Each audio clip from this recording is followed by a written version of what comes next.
Hello students, hope you are all fine at your home and healthy. You are safe. So as your second assessment is over, hope you all have done it very well.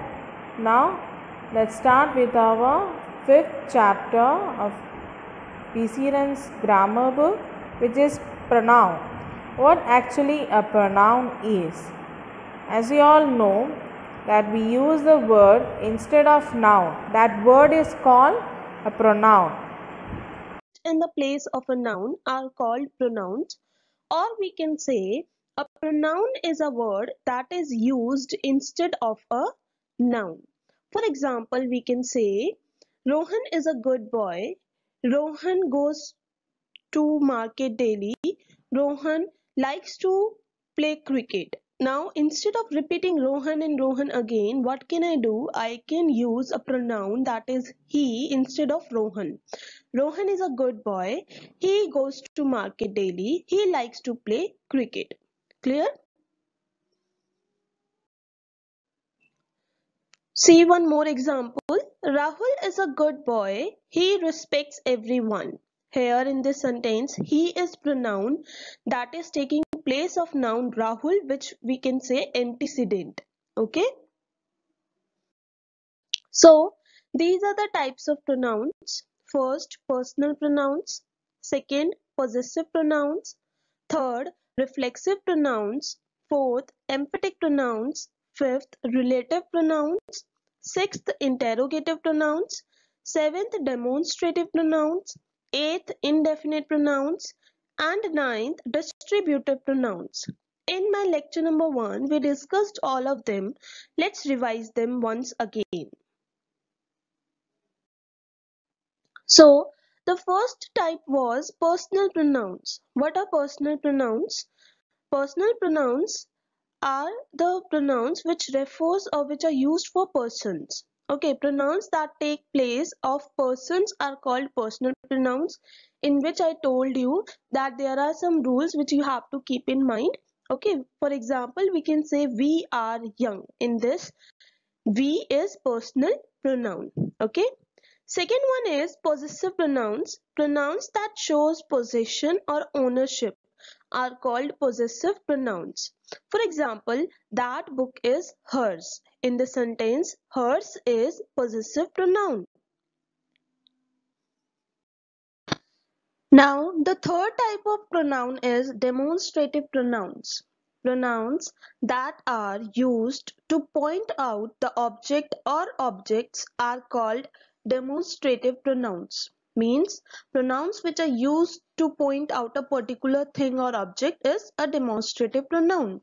For example, we can say this, that. Here I have mentioned another example, that is, I may have offended, but such was not my intention. So here, such is doing the work of demonstrative pronoun.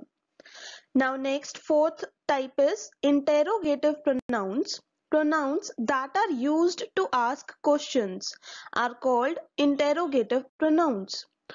For example, whose is this book? In this sentence, whose is interrogative pronoun. Clear? Fifth type of pronoun is reflexive pronouns. When self is added to my, your, him, her, it, and selves to our, your, them, we get what are called compound personal pronouns, or we can say reflexive pronouns. Such pronouns are used when the action done by the subject turns back or reflect on the subject. For example, the dog hurt itself. Now you can understand with another thing also. If I remove reflexive pronoun from the sentence, the meaning of the sentence will get changed. See, the dog hurt itself. If I remove itself, the sentence will be the dog hurt. Whom did the dog hurt? So the sentence meaning is changed. That's why itself is a reflexive pronoun.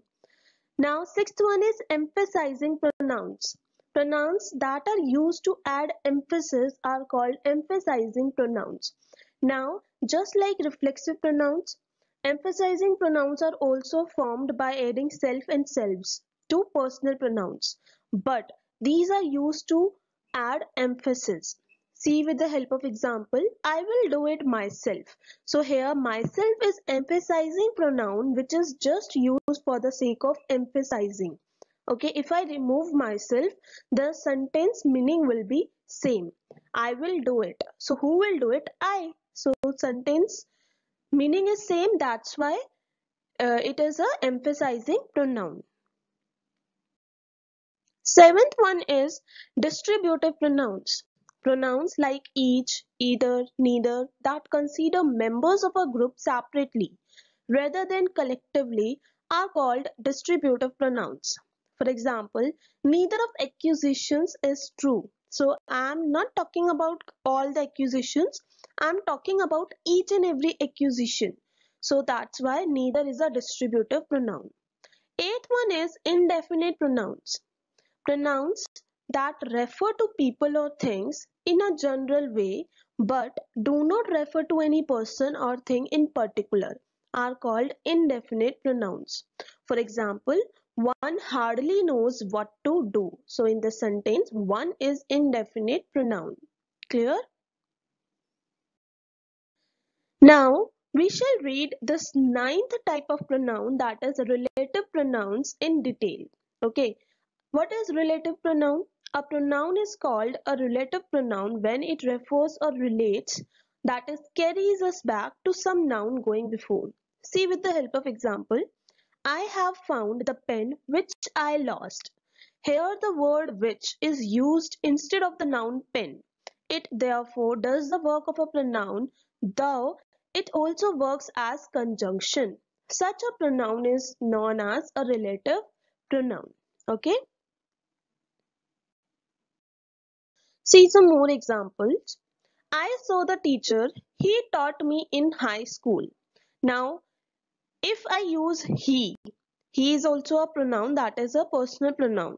But if I choose a word that is acting like a pronoun also and that will play the role of conjunction also, then if I say I saw the teacher who taught me in high school. Now, who is a word which is used in place of noun and is also used as a conjunction. So here who is relative pronoun. See another example. John wants to buy the house. It has the lake view. Now it is also a personal pronoun, but if instead of it I use which, then the sentence will be John wants to buy the house which has the lake view. Now which is used in place of noun also, a pronoun, and it is also doing the work of conjunction. So that's why which is here a relative pronoun. Okay. Now see the use of relative pronouns. First, use of who. As a general rule, who is used for people only. It may refer to a singular or a plural noun. For example, the man who is honest is trusted. They never fail who die in a great cause. So, who is used for people only. Second is use of whose. Whose, the possessive form of who, means whose is the possessive form of who, is used in speaking of persons but sometimes of things without life. For example, the sun whose rays give life to the earth is regarded by some people as a god. So we get that whose is also used for persons but sometimes for things also which do not have life. Okay. Next, we will discuss uses of which is used for things without life and for animals. It may refer to a singular or a plural noun. For example, the moment which is lost forever. So here I am using which for a thing without life. Okay. Second use of which is which may also refer to a sentence. For example, he said he saw me there, which was a lie. So I am telling that the statement said by him was a lie. So here which is used or which is referring to a sentence. Okay. Now next we will discuss use of that. That is used for people and things. It may refer to a singular or a plural noun. that has no genitive case and it is never used with the preposition preceding. Means that is not used in genitive case and it is never used with a preposition which is used before. For example, this is the boy that I told you of. Now here that is used for the person boy. Okay, it is referring to a singular noun here in this sentence. See second example, I know the house that he lives in. Okay, so here that is a relative pronoun. Now, the relative pronoun that is used in preference to who or which. Now, here we will discuss the use of that, which is a relative pronoun, when it is used in preference to who or which. First, that is used after adjectives in superlative degree. For example, the wisest man that ever lived made mistakes. So here I am using that in place of who and after a adjective in the superlative degree. Okay. Second, after the words all, same, nothing, the only. Okay, we will use that after these words all, same, nothing, the only. See examples. All is not gold that glitters. He is the same man that he has been. It was not for nothing that he studied philosophy. Man is the only animal that can talk. Clear? Next use is after the interrogative pronouns who, what, as. Who am I that I should object? What is it that troubles you so much?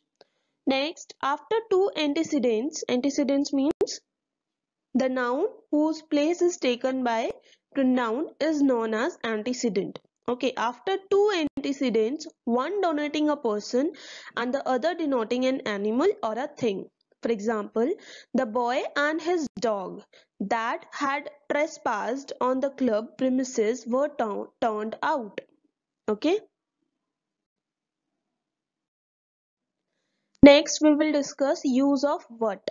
What refers to things only. It is used without an antecedent expressed and is equivalent to that which or the thing which. For example, what cannot be cured must be endured. Here, what refers to that which, the thing that cannot be cured. So instead of saying complete sentence, I can say what cannot be cured must be endured. Second example, I say what I mean. Here, what refers to that which. Okay. Now, we shall discuss position of the relative pronoun. To prevent ambiguity, the relative pronoun should be placed as near as possible to its antecedent. For example, the boy who won the first prize in English is the son of my friend Mr. Joshi. So here it is said that the word that is relative pronoun should be used as near as possible to its antecedent. Okay, otherwise the meaning of the sentence will change. Now see, when it is not used near to the antecedent, then what will happen? It would mean something quite different if we separate the relative pronoun from its antecedent and say the boy is the son of my friend Mr. Joshi who won the first prize. Now here I am using who relative pronoun after Mr. Joshi instead of the boy. So here it is referring that Mr. Joshi has won the first prize. So the meaning of the sentence is completely changed. Okay. See some more examples for clearance of this topic. The furniture which we saw last week is made of cedar wood. Now here this is a correct sentence because here relative pronoun which is used nearest to the antecedent, the furniture. Okay. Now see the incorrect one. The furniture is made of cedar wood which we saw last week. Now here which is used after wood. So the meaning of the sentence is changed. Okay. See another example. The girl who went to England is Robert's friend. Now here this is a correct sentence because relative pronoun is used just after the girl. So here I am talking about the girl. And if I say the girl is Robert's friend who went to England. Now here, who is used after Robert's friend, so it is showing that Robert's friend has gone to England, so it is a incorrect sentence.